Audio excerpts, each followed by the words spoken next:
जय श्री हरि। प्रिय मित्रों, बहुत समय पहले की बात है। संत नगर में सुप्रसिद्ध संत ज्ञानेश्वर सुबह की पूजा अर्चना के बाद आश्रम के सामने बहने वाली नदी के किनारे पर भ्रमण कर रहे थे। तभी उन्हें एक बच्चे की चीख सुनाई दी। ज्ञानेश्वर जी की नज़र एक बच्चे पर पड़ी जो नदी के जल में डूब रहा था। उन्होंने आओ देखा न ताओ तुरंत नदी में कूद पड़े। बच्चे को बचाकर जब वे नदी के जल से बाहर निकले तो उन्होंने देखा कि नदी के किनारे ठीक वहीं पर एक साधु ध्यान में मगन था जहां वह बच्चा डूब रहा था। संत ज्ञानेश्वर ने साधु को आवाज़ लगाई।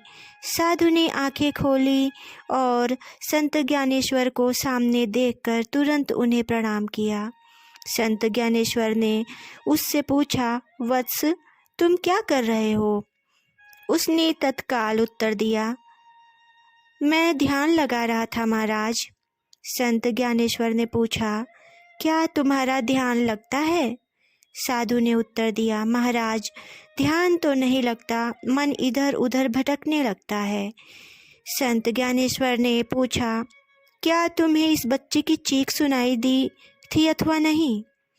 इस पर साधु ने जवाब दिया, महाराज, सुनाई तो जरूर दी थी पर ध्यान लगाने की कोशिश कर रहा था।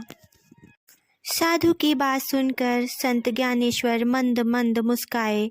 उन्होंने साधु को समझाया कि तुम ध्यान लगाने में भला कैसे सफल हो सकते हो। ईश्वर ने तुम्हें किसी की सेवा करने का अवसर दिया और वही तुम्हारा प्रथम कर्तव्य भी था। यदि तुम इस कर्तव्य का पालन करते तभी तो तुम्हारा ध्यान लगाने में मन लगता। प्रभु का बनाया हुआ यह संसार उनका सुंदर खिलौना है। इस सृष्टि का आनंद लेना चाहते हो तो सबसे पहले उसके संसार रूपी बगीचे को संभालना सीखो। संत ज्ञानेश्वर ने अपनी बात को स्पष्ट करते हुए कहा, आध्यात्म अपने कर्तव्यों से भागने की सम्मति कभी नहीं देता। सत्य तो यह है कि कर्तव्य पालन ही व्यक्ति को आध्यात्म धारण करने के योग्य बनाता है। संत ज्ञानेश्वर के ऐसे सारगर्भित वचनों को सुनकर साधु ने उनके पांव पकड़ लिए। वह बोला, महाराज, आज आपने मुझे मानव जीवन का उद्देश्य बता दिया। मेरी संतुष्टि हो गई, मेरी आंखें खुल गईं। आज से मैं समस्त कर्तव्यों का पालन करूँगा।